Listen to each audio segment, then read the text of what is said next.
এসেছেন।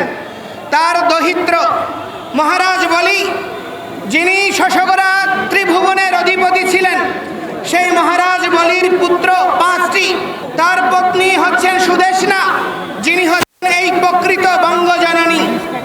এই সুদেষ্ণার 5টি পুত্র অঙ্গ, বঙ্গ, কলিঙ্গ এবং শুম্র এবং পুণ্ড্র, এই 5 পুত্রের মধ্যে বঙ্গের নাম অনুসারে এই বঙ্গভূমি। আমরা সেই বঙ্গের উত্তরাধিকার। সুতরাং আমাদের এই ভূমি থেকে কেউ আমাদেরকে বিতাড়িত করার অপপ্রয়াস যারা করে এসেছে, তারা এতদিন ঘুমন্ত ছিল, চেতনাবিহীন ছিল। আর এই অবচেতন মনের কার্যক্রমের পরিণতি হচ্ছে আজকে সাধু সন্তরা 53 বছর পরে তারা রাস্তায় নেমে এসেছে। আমাদেরকে অনেকে প্রশ্ন করছে, আপনারা বিগত 15 বছর কোথায় ছিলেন? আমি আমাদের মাননীয় উপদেষ্টা বৃন্দ, আমাদের গণজাগরণের এই যুব আন্দোলনের যারা সমন্বয়ক বৃন্দ, আপনাদেরকে আমি দেখিয়ে দিতে চাই 2012 সনে হাটহাজারীতে মন্দির ভাঙচুর হয়েছে, 25টা মন্দির। 2016 সনে হয়েছে, 18 সনে হয়েছে, 21 সনে রক্তাক্ত শারদ হয়েছে। সারা পৃথিবীর 154টি দেশে আন্দোলন হয়েছে, বাংলাদেশে আন্দোলন হয়েছে।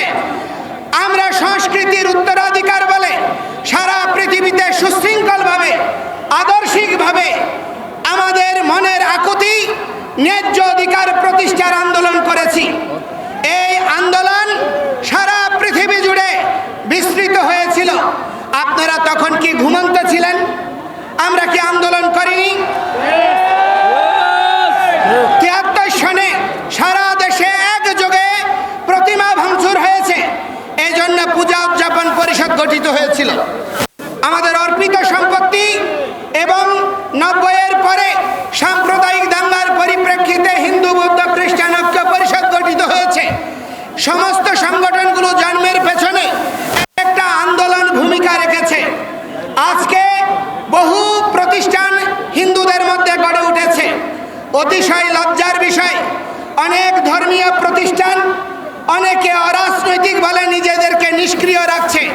আমি তাদেরকে প্রশ্ন করতে চাই, কোনটা রাজনীতি? সনাতন ধর্মই বিশ্ব রাজনীতি শিখিয়েছে। এখনো আধুনিক রাষ্ট্রবিজ্ঞানের জনক বলা যায় এই কৌটিল্যের অর্থশাস্ত্রের প্রবক্তা চাণক্যদেবকে, যিনি সারা পৃথিবীতে রাষ্ট্রবিজ্ঞান শিখিয়েছে। এখনো বিশ্বের রাষ্ট্রবিজ্ঞান চাণক্যের আধুনিক রাষ্ট্র ব্যবস্থাপনার বাইরে আসতে পারেনি। এখনো মুদ্রা ব্যবস্থা এই তার প্রভাব রয়ে গিয়েছে। সেই চাণক্য থেকে শুরু করে প্রথিত যশা সমস্ত সন্তরা, মনীষীরা, রাজর্ষিরা রাজনীতি করেছে। রাজনীতি মানে হচ্ছে উত্তম নীতি। কিন্তু আজকে দুর্ভাগ্যের বিষয়, আমাদের বাংলাদেশে রাজনীতির নামে শুধুমাত্র ক্ষমতা দখল